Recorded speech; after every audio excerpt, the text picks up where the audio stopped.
আমরা যেই প্রোডাক্ট নিয়ে কথা বলবো শেফা ন্যাচারালসের, সেটা হলো শেফা ন্যাচারালস ডায়াবেটিক ফর্মুলা। এই ডায়াবেটিক ফর্মুলার কিছু ইনগ্রিডিয়েন্টস রয়েছে, সেই যে মেইন কিছু ইনগ্রিডিয়েন্টস নিয়ে আমরা আজকে আলোচনা করবো। প্রথম যে ইনগ্রিডিয়েন্ট সেটা হলো সিনামন এক্সট্র্যাক্ট। সিনামন এক্সট্র্যাক্ট আসলে সিনামন বলতে দারচিনি বোঝানো হয়, কিন্তু এখানে এই ফর্মুলার মধ্যে আমরা যেই সিনামন এক্সট্র্যাক্টটা ইউজ করেছি সেটা হলো এটা একটা পেটেন্টেড এক্সট্রাকশন মেথড, যেটা শুধুমাত্র একটা কোম্পানি করতে পারে। কারণ হলো দারুচিনি কিন্তু অনেক বেশি পরিমাণে খেলে আমাদের লিভার ড্যামেজ হওয়ার সম্ভাবনা থাকে, because in cinnamon we have some fat soluble as well as water soluble compounds, এবং দুটাকে একসাথে মানে ওখান থেকে এক্সট্রাকশন করাটা খুব কষ্টকর হয়। এবং this is the first time যে সিনুলিন হলো একটা ট্রেডমার্ক অফ সিনামন এক্সট্র্যাক্ট, কিন্তু ওই সিনুলিনের মধ্যে শুধুমাত্র পোটেন্ট অথবা ওয়াটার সলিউবল যেই এক্সট্র্যাক্টগুলো আছে সেগুলোকে এক্সট্রাকশন করা হয়েছে। যেগুলো আনহেলদি অথবা ডেঞ্জারাস সেইগুলোকে ওখান থেকে এক্সট্রাকশন প্রসেসের মাধ্যমে সেগুলোকে আলাদা করে ফেলা, সেপারেট করে ফেলা সম্ভব হয়েছে। সো সিনুলিন যেহেতু শুধুমাত্র water soluble extract of cinnamon, so that means এটার potency অনেক বেশি। এটার potency হলো 1 to 2500। so basically because of this extraction method অনেক বেশি বহু গুণে সিনামনের যে কার্যকারিতা সেটা বাড়িয়ে দেওয়া সম্ভব হয়েছে, প্রথম জিনিস। আর সেকেন্ড জিনিস হলো যে এর আগে একটা নির্দিষ্ট পরিমাণ সিনামন যদি নিতে হতো তাহলে আমার ওই নির্দিষ্ট পরিমাণ ফ্যাট সলিউবল এক্সট্র্যাক্টও আমার নিতে হতো বা কনস্টিটিউয়েন্ট। কিন্তু এখন যেটা করতে হবে, এখন যেটা করা সম্ভব সেটা হলো যে আমি হার্মফুলগুলি যখন আলাদাই হয়ে যায় তখন যেটা বাকি থাকে that is only beneficiary. So ওটা আমরা টু দি হাইয়েস্ট এক্সটেন্ট আমরা নিতে পারি in order to mediate our symptoms. এবং আমি আগে বললাম ওটা হলো সিনুলিন, ইটস আ পেটেন্টেড ট্রেডমার্ক। ওই আমরা নর্মাল কোনো সিনামন এক্সট্রাক্ট ইউজ করিনি, এখন একটা পেটেন্টেড যে এক্সট্রাক্ট সিনুলিন সেটাই এই ফর্মুলাতে ইউজ করা হয়েছে, just to make sure that এটা স্পেসিফিক্যালি ডায়াবেটিসের জন্য কাজ করে। এবং the way it works is ইনসুলিনের যে রিলিজটা সেটা স্টিমুলেট করে, ইনসুলিনের সেন্সিটিভিটিটা বাড়ায় সিনামন। এবং to some extent cinnamon also helps in cholesterol triglyceride levels, so it basically helps in controlling your cholesterol level, triglyceride levels and your liver enzymes. So that is one very good ingredient of this formula, that is not cinnamon bark extract, it's sinulin, which is a trademark. এর পরে যেটাতে যাবো সেটা হলো chromium polynicotinate. Chromium is usually found in shellfish and we can get it from our grains, oysters. কিন্তু usually যতবারই diabetes নিয়ে অনেক ধরনের টেস্ট পরীক্ষা নিরীক্ষা হয়েছে, সবসময় দেখা গেছে যে দুটা মিনারেলস, ট্রেস মিনারেলস, ক্রোমিয়াম এবং ম্যাঙ্গানিজ, যাদেরই ডায়াবেটিস বা টাইপ 2 ডায়াবেটিস থাকে। ওকে, diabetes there are type 1 and type 2 diabetes mellitus. Type 1 হলো insulin dependent diabetes mellitus, it was formerly known as IDDM, এবং type 2 হলো NIDDM, non insulin dependent diabetes mellitus, যেটা হলো যে type 1 diabetes কিন্তু তখনই হয় যখন মানুষের ইনসুলিন সিক্রেশনটা কমে যায়। সো ইনসুলিন নেই, সেজন্য ব্লাড থেকে গ্লুকোজ সরানোর কেউ নাই, কারণ ইনসুলিনটা আসলে career of blood glucose. So যখন ইনসুলিন থাকে না তখন গ্লুকোজগুলোকে ব্লাড থেকে কেউ মানে ক্যারি করতে পারে না, সো গ্লুকোজগুলো ব্লাডেই থেকে যায়, তখনই ব্লাড সুগার হাই হয়ে যায়, ডায়াবেটিক হয়। সো ইনসুলিন না থাকাটা সমস্যা। So first thing is type 1 হলো যেখানে ইনসুলিন শরীরে থাকে না, কম উৎপন্ন হয়। আর দ্যাটস টাইপ 1। আর টাইপ 2 হলো যেটা হচ্ছে নন ইনসুলিন ডিপেন্ডেন্ট ডায়াবেটিস মেলাইটাস, সেটা হলো যে ইনসুলিন অনেক থাকে কিন্তু ইনসুলিনের সেন্সিটিভিটি থাকে না। দেখা যায় যে ইনসুলিন অনেক থাকে কিন্তু ইনসুলিন কাজ করতে পারে না, ইনসুলিনের কোনো সমস্যা নাই, শরীরে অনেক ইনসুলিন উৎপন্ন হচ্ছে কিন্তু শরীর ইনসুলিনকে কাজে লাগাতে পারছে না। তো ওই সমস্ত রোগীকে আমরা কিন্তু ইনসুলিন অনেক সময় ইনজেক্ট করলেও to some extent it does not work.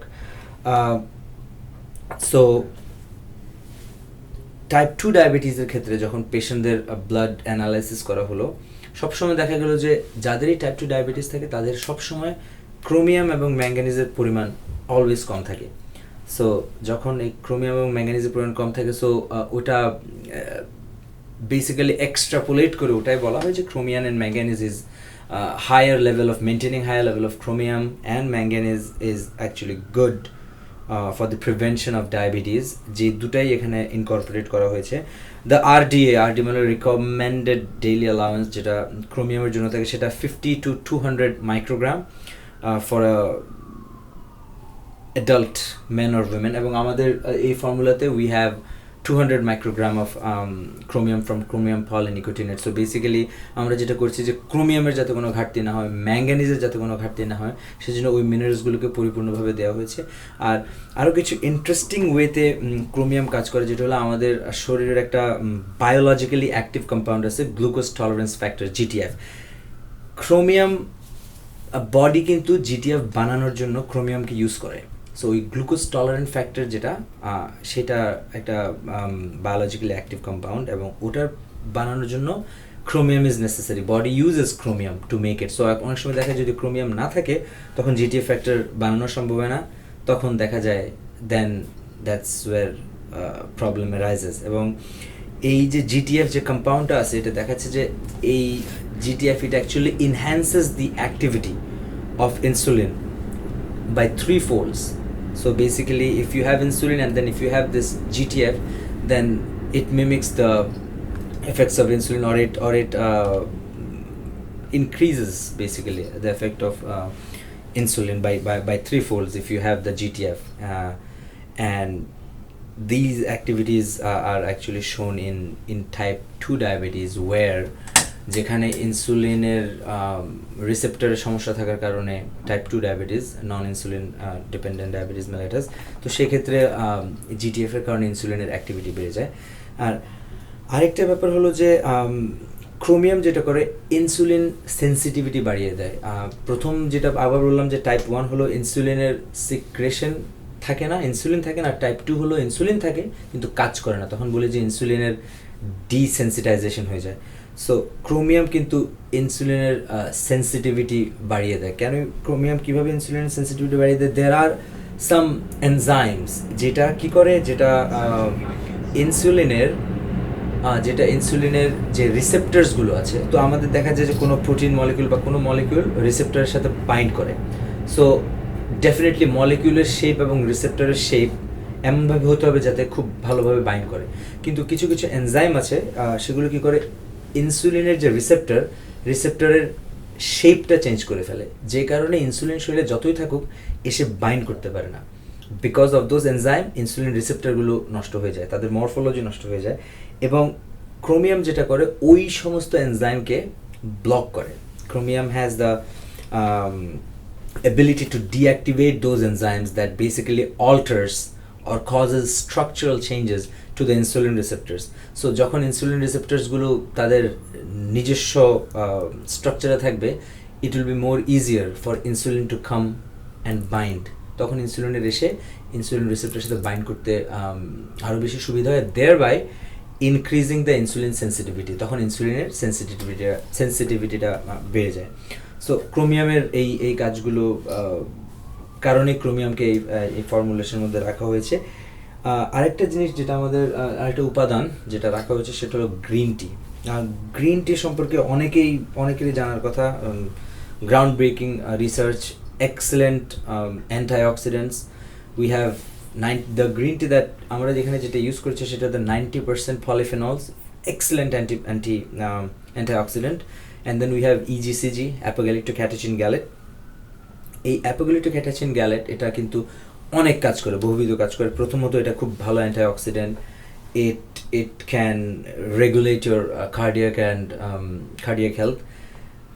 In diabetic it can suppress the beta cell damage. আমরা আমাদের ইনসুলিনটা কিন্তু শরীর থেকে উৎপন্ন হয়। প্যানক্রিয়াস হলো অগ্নাশয়। শরীরের প্যানক্রিয়াসের মধ্যে থেকে আলফা, বিটা, গামা 3 ধরনের সেল থাকে। তো বিটা সেল থেকে, প্যানক্রিয়াসের বিটা সেল থেকে ইনসুলিনটা শরীর থেকে উৎপন্ন হয়। সো অনেক সময় দেখা যায় যে বিটা সেল যখন নষ্ট হয়ে যায় তখন ইনসুলিন বিটা সেলটা প্রডিউস করতে পারে না, ওরা উৎপন্ন করতে পারে না।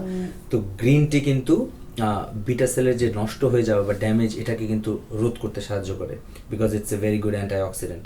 এবং আরেকটা জিনিস হলো যে গ্লুকোজ ট্রান্সপোর্টারের এক্সপ্রেশন, যেটা glucose transporter expression green tea অনেক ইনক্রিজ করে দিতে পারে। এবং গ্লুকোজ ট্রান্সপোর্টেশন আসলে যত কমে যায়, গ্লুকোজের ট্রান্সপোর্টেশন যত কম হয় ব্লাড থেকে পেরিফেরিতে, ততই কিন্তু আসলে আস্তে আস্তে ইনসুলিনের রেজিস্ট্যান্স হয়ে যায়। কারণ গ্লুকোজ বেশি থাকলে ইনসুলিনের ক্যাপাসিটিতে তখন হয় না, তখন দেখা যায় যে ইনসুলিন স্যাচুরেটেড হয়ে যায়, বাট গ্লুকোজ স্টিল, যতগুলো ইনসুলিন আছে সবগুলো একটা একটা করে, যদি এক্সাম্পল দিই, একটা করে গ্লুকোজ নিয়ে যাওয়ার পর ইনসুলিন কিন্তু শেষ, কিন্তু গ্লুকোজ এখনও রয়ে গেছে। সো এটা তখনই হয় যখন গ্লুকোজ ট্রান্সপোর্টেশনটা অপটিমাম লেভেলের হয় না। এবং গ্রিন টি যেটা করে সেটা করে যে তারা গ্লুকোজ ট্রান্সপোর্টারের যে এক্সপ্রেশন সেটা অনেকাংশে বাড়িয়ে দেয়, যে কারণে গ্লুকোজ ট্রান্সপোর্টেশন সহজ হয় এবং ইনসুলিন গ্লুকোজকে ব্লাড থেকে ট্রান্সপোর্ট করতে পারে। সো তাহলে ইজিসিজি, গ্রিন টি থেকে যেটা ইজিসিজি যেটা করে সেটা হলো বিটা সেল ড্যামেজ রোধ করতে সাহায্য করে, যেটার কারণে because of which beta cell keeps producing insulin for a longer period of time. আর আরেকটা সেকেন্ড যেটা সেটা হলো ইনসুলিনের রেজিস্ট্যান্সটা রোধ করে green tea by increasing the expression of the glucose transporters. Basically this is all about it. and আমরা যেটা ম্যাঙ্গানিজের ব্যাপারে আগেও বলেছিলাম যে যখনই টাইপ 2 ডায়াবেটিস কারো থাকে তখন তাদের অ্যানালাইসিস করলে দেখা যায় যে ক্রোমিয়াম এবং ম্যাঙ্গানিজের পরিমাণ কম থাকে, এবং সেই জন্য ম্যাঙ্গানিজটাও একটা স্পেশাল বিশেষ ফ্যাক্টর বলে ধরে নেওয়া হয়। Manganese is very effective against free radicals and glucose মেটাবলিজমের যে এনজাইম, ওই এনজাইমকে এটা কিন্তু যে এনজাইমগুলো গ্লুকোজ মেটাবলিজমের জন্য কাজ করে ওই এনজাইমকে কিন্তু manganese it assists. So that is also one of the reason যে গ্লুকোজটা মেটাবলিজম হওয়াটাই তো মেইন প্রয়োজন। গ্লুকোজ যখনই মেটাবলিজম হয়, যে এনজাইমটা গ্লুকোজ মেটাবলাইজ করে সেটাকে ম্যাঙ্গানিজ সাহায্য করে ওই মেটাবলিজম প্রসেসে, এবং এটা ব্লাড সুগার রেগুলেট করে। তাহলে প্রথম জিনিস হলো যে আমরা সিনিউলিন ইউজ করছি, which is a patented extraction method থেকে সিনামনের এক্সট্রাক্টটা নেওয়া হয়েছে, যেখানে সিনামনের যে হার্মফুল ইনগ্রিডিয়েন্টগুলো আছে ওগুলোকে আলাদা করে শুধুমাত্র সেফ সিনামন এক্সট্রাক্ট নেওয়া হয়েছে, যেটার কারণে আমরা খুব হাই পোটেন্ট সিনামন নিতে পারি, which in turn helps us regulate the blood sugar level. Chromium যেটা করে সেটা হলো ক্রোমিয়াম যে ইনসুলিনের রিসেপ্টার্স আছে, সেই রিসেপ্টার্সকে যে এনজাইমগুলো স্ট্রাকচার চেঞ্জ করে ফেলে সেটাকে রোধ করতে সাহায্য করে। অ্যান্ড দেন আরেকটা জিনিস যেটা করে সেটা হলো গ্লুকোজ টলারেন্স ফ্যাক্টর, যেটা ইনসুলিনের এফেক্ট অ্যাকচুয়ালি 3 folds বাড়িয়ে দেয়, সেটা বানানোর জন্য বডির ক্রোমিয়াম প্রয়োজন। So that is chromium and Cinnulin. তারপর হলো যে গ্রিন টি যেটা করে সেটা হলো যে বিটা সেলকে নষ্ট হওয়া থেকে বাঁচায়, যেন বিটা সেল আরও বেশি ইনসুলিন প্রডিউস করতে পারে, এবং যে গ্লুকোজ ট্রান্সপোর্টার এফেক্ট আছে সেটার এক্সপ্রেশন বাড়িয়ে দেয়। আর ম্যাঙ্গানিজ যেটা করে সেটা হলো গ্লুকোজ মেটাবলিজমে যে এনজাইমগুলো সাহায্য করে তাকে ম্যাঙ্গানিজ সাহায্য করে, এবং overall blood sugar level regulate করতে সাহায্য করে। So this is basically all about the diabetic supplement or how it works.